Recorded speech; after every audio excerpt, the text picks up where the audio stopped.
Acts 21, the message. Tyre and Caesarea. And so with the tearful goodbyes behind us, we were on our way.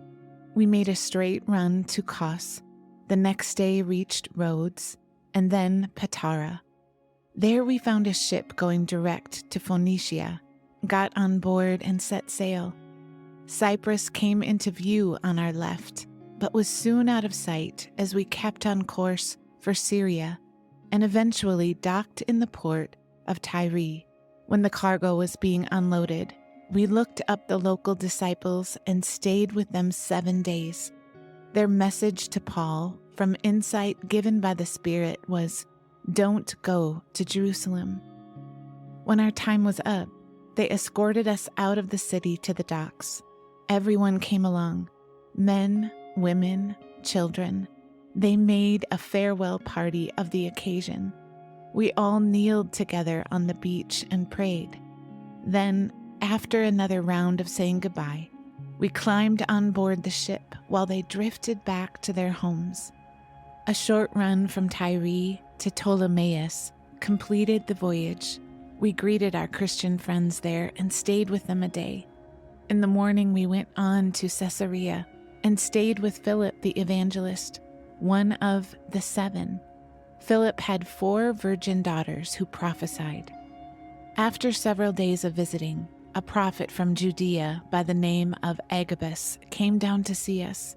He went right up to Paul, took Paul's belt, and, in a dramatic gesture, tied himself up, hands and feet. He said, "This is what the Holy Spirit says. The Jews in Jerusalem are going to tie up the man who owns this belt just like this and hand him over to godless unbelievers." When we heard that, we and everyone there that day begged Paul not to be stubborn and persist in going to Jerusalem. But Paul wouldn't budge. "Why all this hysteria? Why do you insist on making a scene and making it even harder for me? You're looking at this backward. The issue in Jerusalem is not what they do to me, whether arrest or murder, but what the Master Jesus does through my obedience. Can't you see that?" We saw that we weren't making even a dent in his resolve and gave up. "It's in God's hands now," we said. "Master, you handle it." It wasn't long before we had our luggage together and we were on our way to Jerusalem. Some of the disciples from Caesarea went with us and took us to the home of Mnason, who received us warmly as his guests. A native of Cyprus, he had been among the earliest disciples. Jerusalem. In Jerusalem, our friends, glad to see us, received us with open arms. The first thing next morning, we took Paul to see James. All the church leaders were there. After a time of greeting and small talk, Paul told the story, detail by detail, of what God had done among the non-Jewish people through his ministry. They listened with delight and gave God the glory. They had a story to tell too. And just look at what's been happening here. Thousands upon thousands of God-fearing Jews have become believers in Jesus. But there's also a problem, because they are more zealous than ever in observing the laws of Moses. They've been told that you advise believing Jews who live surrounded by unbelieving outsiders to go light on Moses, telling them that they don't need to circumcise their children or keep up the old traditions. This isn't settling at all well with them. We're worried about what will happen when they discover you're in town. There's bound to be trouble. So here is what we want you to do. There are 4 men from our company who have taken a vow involving ritual purification, but have no money to pay the expenses. Join these men in their vows and pay their expenses. Then it will become obvious to everyone that there is nothing to the rumors going around about you, and that you are, in fact, scrupulous in your reverence for the laws of Moses. In asking you to do this, we're not going back on our agreement regarding non-Jews who have become believers. We continue to hold fast to what we wrote in that letter, namely, to be careful not to get involved in activities connected with idols, to avoid serving food offensive to Jewish Christians, to guard the morality of sex and marriage. So Paul did it, took the men, joined them in their vows, and paid their way. The next day, he went to the temple to make it official and stay there until the proper sacrifices had been offered and completed for each of them. Paul under arrest. When the 7 days of their purification were nearly up, some Jews from around Ephesus spotted him in the temple.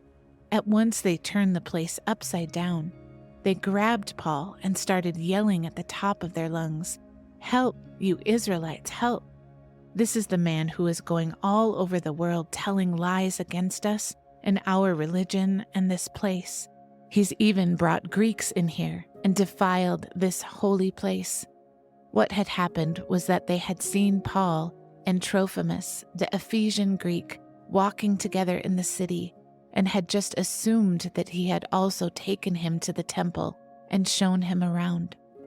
Soon the whole city was in an uproar, people running from everywhere to the temple to get in on the action. They grabbed Paul, dragged him outside, and locked the temple gates so he couldn't get back in and gain sanctuary. As they were trying to kill him, word came to the captain of the guard. A riot. The whole city's boiling over. He acted swiftly. His soldiers and centurions ran to the scene at once. As soon as the mob saw the captain and his soldiers, they quit beating Paul. The captain came up and put Paul under arrest.